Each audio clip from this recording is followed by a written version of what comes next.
So it's 1986. The first season of Twilight Zone is getting lower and lower ratings, but in Canada, it's starting to be one of the most popular shows going. Now, this episode, if you're an atheist, please do not listen to the synopsis because in the motif, there's not only a heaven, there's a hell. And in this episode, it's called Dead Run, and you can pretty well figure out what it is. Now, it's original story by Greg Bear with a teleplay by Ellen Brennert, directed by Paul Tucker, original air date February 2186 of the new Twilight Zone. Now, in this one, Johnny Davis, played by all people, Steve Railsback, who played Charles Manson in the miniseries just a few years earlier, is a long-haul trucker with insurance and safe driving issues. He's had so many accidents, he's uninsurable and can't earn a living doing the only thing he knows how to do, which is over the road hauling.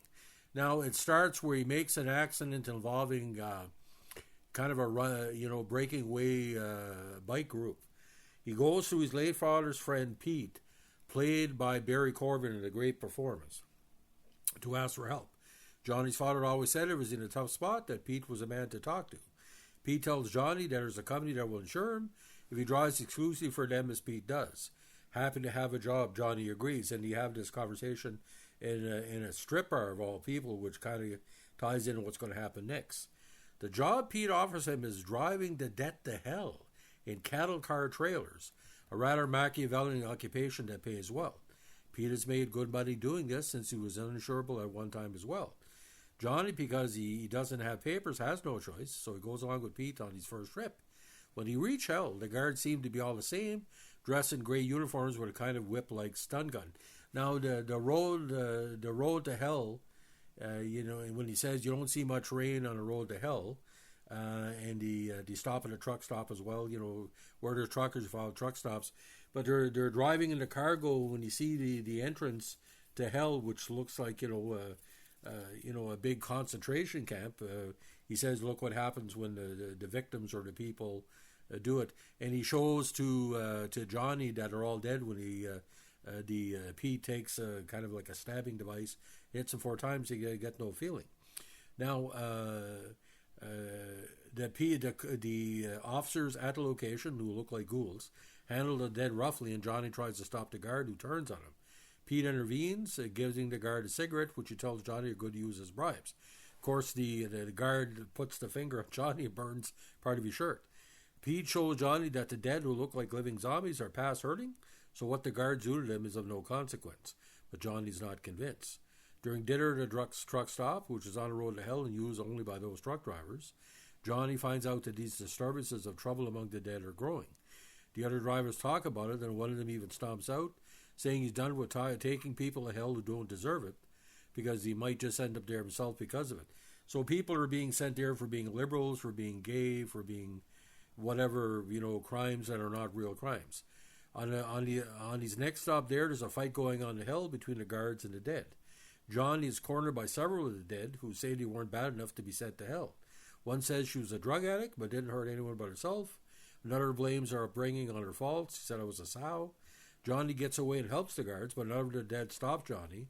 A man called Gary Frick, who tells him he used to be in management ranks of hell and didn't do anything bad enough to be sent there.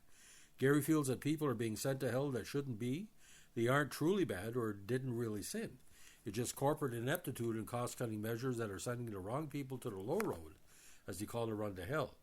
He asks Johnny to intercede and help the dead that should go to the high road get there. When Frick tells him how to get to the high road, Johnny's rewarded for helping the guards. One of the higher-ups in the Hell's management, played by John Delancey Q from Star Trek, a dispatcher, asks to see him to thank him. Johnny mentions he saw one of Hell's former executives in Hell, and the dispatcher is surprised to hear that Gary had gotten the low road. It makes it seem like Hell would like to promote Johnny to a management position, but Johnny's non-committal. Now, this is kind of freaky because the dispatcher character does a diatribe, so-called humanists and all that, sort of a Donald Trump, if they're not with us or against us speech. Now, the next trip to hell, Johnny stops the truck at the junction between the high and the low road. He questions the dead in his truck, several of whom say he killed people. Others turn out to be gay or drug addicts, and Gary lets treat them out of the truck, actually 4, pointing them towards the high road. They thank him, and he feels he's done the right thing.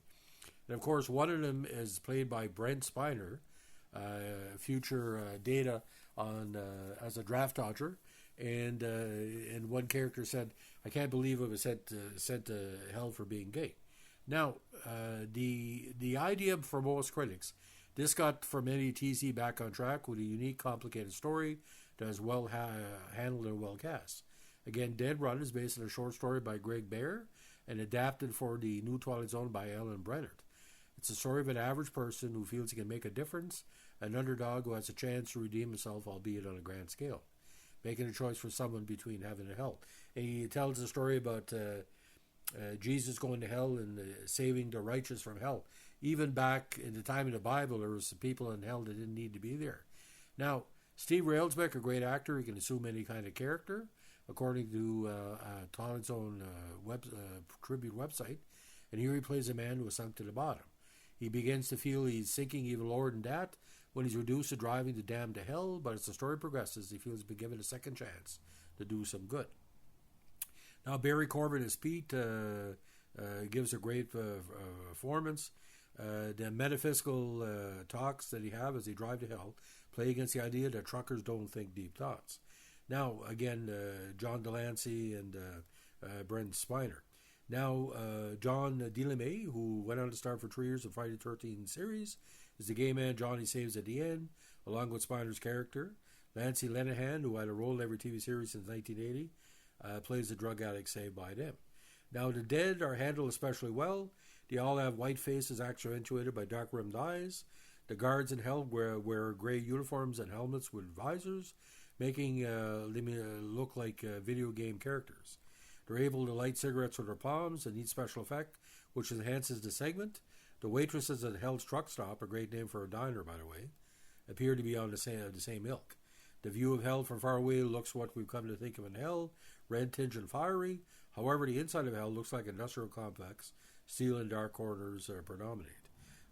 Again, this is a 3.5 stars out of 4 Twilight Zone.